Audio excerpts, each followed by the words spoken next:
Olá, pessoal, tudo bem? Agora nós vamos falar sobre mobilidade urbana, história, capítulo 4, tá joia? Peço por gentileza que vocês peguem na página 136, capítulo 4, apostila de história, tá joia? Mobilidade urbana. Urbana refere-se à cidade, né? Então, o que é mobilidade? O que nós vamos falar, professora? Hoje nós vamos falar em relação ao transporte público das cidades, ok? Observem que na imagem vocês vão ver várias pessoas, faixas, essas faixas vão estar escrita referente ao transporte público, né? Falar lutas. Então, observem bem o que está falando aí. Pelo que vocês estão observando, vai estar falando também na outra página sobre tarifa zero. Então, traz aí para vocês que é um protesto, certo? O que seria esse protesto? Na página 137 vai estar trazendo umas perguntinhas para vocês, mas eu não quero chegar ainda nessas perguntinhas, não. Vamos conversando. O que está querendo trazer sobre esses protestos? O que está falando? Vamos conversando, né? São pessoas que estão questionando o transporte coletivo, as tarifas. O que são as tarifas? São os valores que eles pagam nesses transportes. Eles estão questionando alguma coisa, né? O valor que eles pagam ou a qualidade desses transportes que não está condizente, que eles não está adequado ao que eles pagam ou que poderia estar melhor, certo? Ou seja, é algo que está causando insatisfação. Por isso, eles buscam uma melhor qualidade. E o que eles fazem? Eles vão para a rua. Então, eles vão mostrar a insatisfação deles, certo? Com o transporte coletivo, ok? Essas imagens são tanto na página 136, quanto, vou dar uma viradinha aqui para vocês verem, quanto na página 137, é da cidade de São Paulo e da cidade de Porto Alegre, tá? Que aconteceu em 2016 e em 2013 e em 2016, na realidade, ok? Porque é uma insatisfação quanto ao aumento das tarifas, porque aumentou o valor do transporte, mas a qualidade não. Então, é justamente sobre isso que nós vamos estar falando, sobre transporte coletivo nas cidades. Mas, professora, nós vamos falar sobre transporte coletivo? Poxa vida, não. Nós vamos falar sobre várias coisas, até sobre Juscelino Kubitschek, quando houve o que? A vinda, o que ele trouxe da questão de transporte para o Brasil. Vamos entrar aí e nós vamos estar conversando, ok? Vamos virar a página fazendo favor.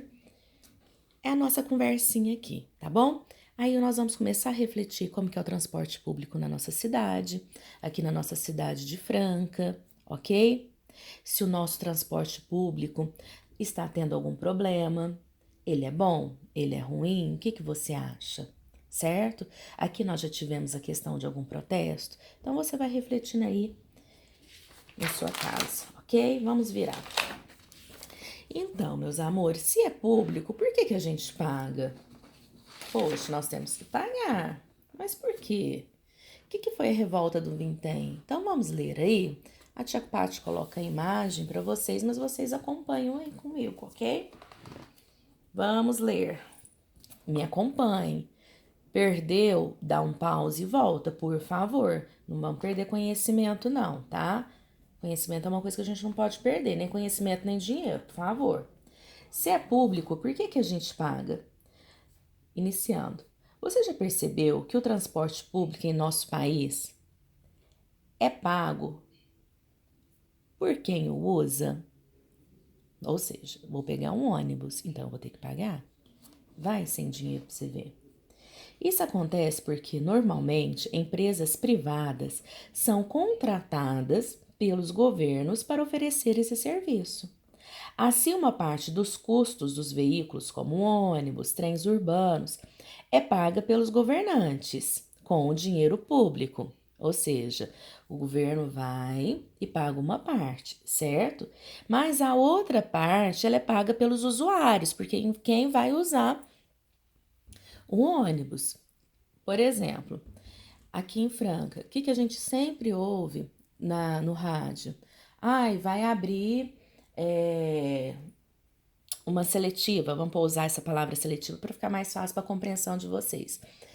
Na prefeitura. Então, o que eles vão fazer? Várias empresas vêm, participam de um concurso, entre aspas, aí lá vê quem que tá melhor, quem deu um preço melhor, participou lá certinho, a empresa tal ganhou, certo? Então, essa empresa vai ficar aqui na cidade de Franca.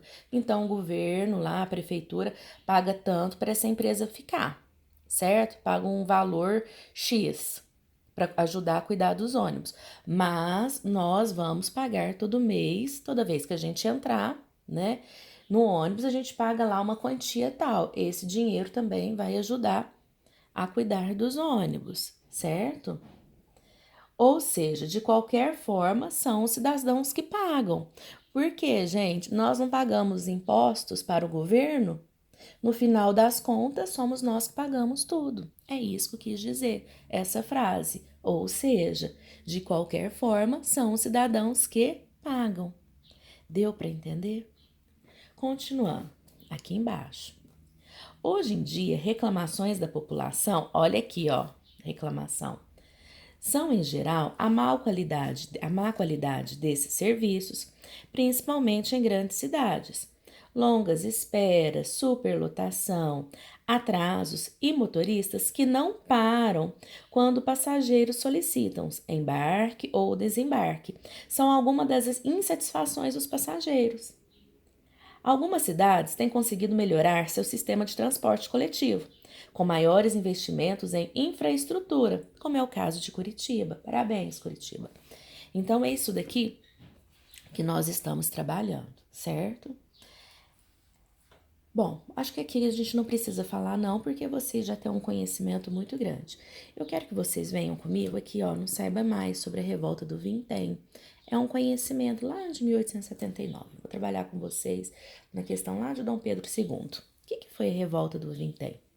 Bem antes das manifestações de 2013, que nós falamos agora mesmo aqui, né, na entrada do capítulo, aqui, ó, bem antes das manifestações de 2013, que você pôde ver na introdução do capítulo, aconteciam protestos aos preços e aos maus serviços na área de transportes. Em 1879, ocorreu uma revolta chamada Revolta do Vintém, lá no Rio de Janeiro, contra a tarifa dos bondes para o ano seguinte. Não tinha ônibus na época do bonde, tá? Que seria de um vintém. Um vintém era moeda de cobre. Eclodiu, quer dizer, explodiu, né? Apareceu um movimento para que Dom Pedro II acabasse com a taxa, porque ele cobrava essa taxa. Foi desarticulado, mas a população exerceu tanta pressão, ficou tanto na cabeça sobre o governo até que a tarifa fosse retirada. Então você vê que os protestos, gente, não vêm, né, de hoje. Então o povo, ele se manifesta desde lá da época de Dom Pedro II, tá vendo? Então, desde a época lá do vintém, da moedinha de cobre, lembram? Não lembram, porque não é da época de vocês. Então, vamos lá. Carro ou ônibus?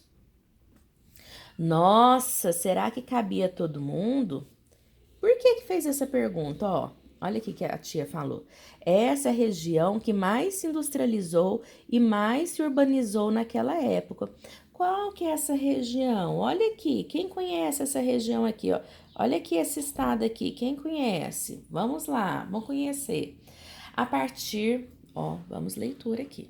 Vou chegar mais um pouquinho para cá. Gente, eu ampliei para vocês terem uma ideia de localização onde a tia tá, mas não é para acompanhar aqui, é para acompanhar na apostila de vocês, tá bom? Eu vou lendo e vou explicando. A partir da década, aqui ó, década 10 anos, de 1950, em pleno crescimento industrial e urbano, por meio de transporte, passou a ser bastante valorizado no país o carro.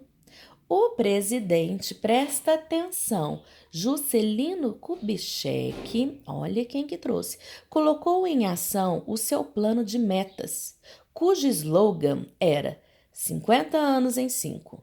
O objetivo era promover forte modernização e industrialização do Brasil. Além disso, parte do projeto incentivou a vida de várias indústrias, em especial as automobilísticas.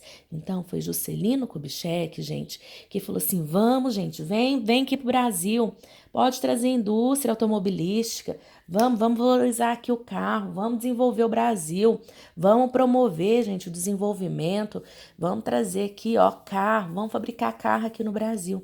Então, foi Juscelino Kubitschek que quis promover a modernização aqui da industrialização no Brasil, tá joia? Por isso não houve melhoria nos transportes coletivos, e sim nos transportes mais particulares, certo? Mesmo com o aumento populacional urbano nos anos seguintes. Desde então, ter um automóvel tornou-se sonho de muitos brasileiros. Com o passar dos anos e o aumento da facilidade para comprar os veículos, já no século XXI, o número de pessoas que utilizavam carros no lugar do transporte público cresceu muito, porque facilitou, né? Esse hábito, o que aconteceu? Acabou, gente, gerando diversos problemas, como o que nós temos hoje na cidade, principalmente de São Paulo, ó, congestionamento e acidentes, além de contribuir para ampliar os índices de poluição. Desta forma, outras áreas dos serviços públicos são afetadas, como a saúde, por exemplo. Então, vocês veem, né? Lá na década de 1950, o que aconteceu? Juscelino Kubitschek que promoveu essa grande industrialização aqui no nosso país. Ele que falou, venha carro, venha industrialização, certo? Ele foi o grande idealizador disso.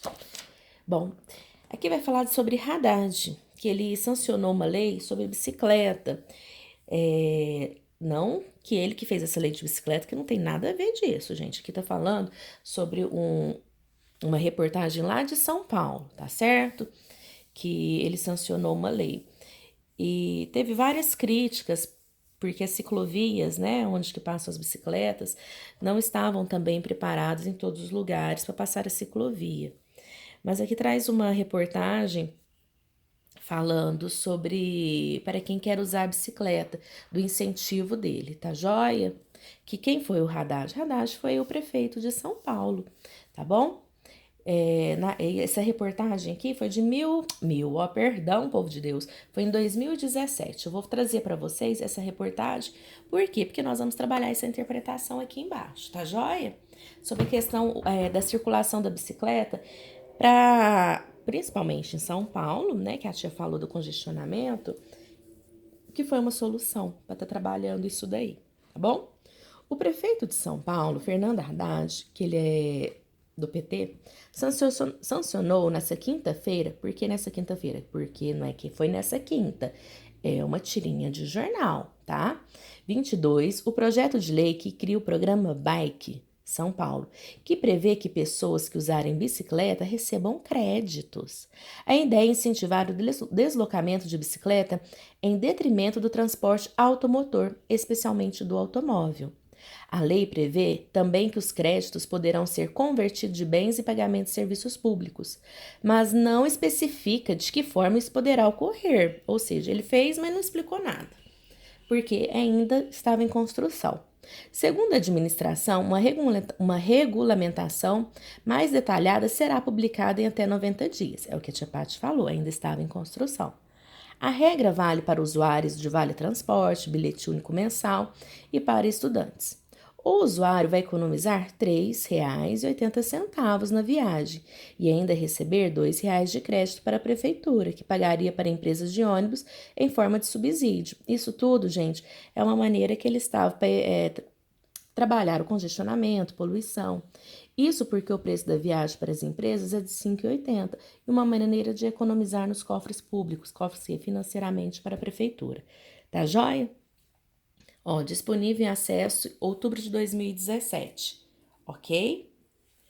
Então, aqui vocês vão trabalhar interpretação de texto e as perguntinhas. Aqui vai falar sobre a revolta do Vintém, ok?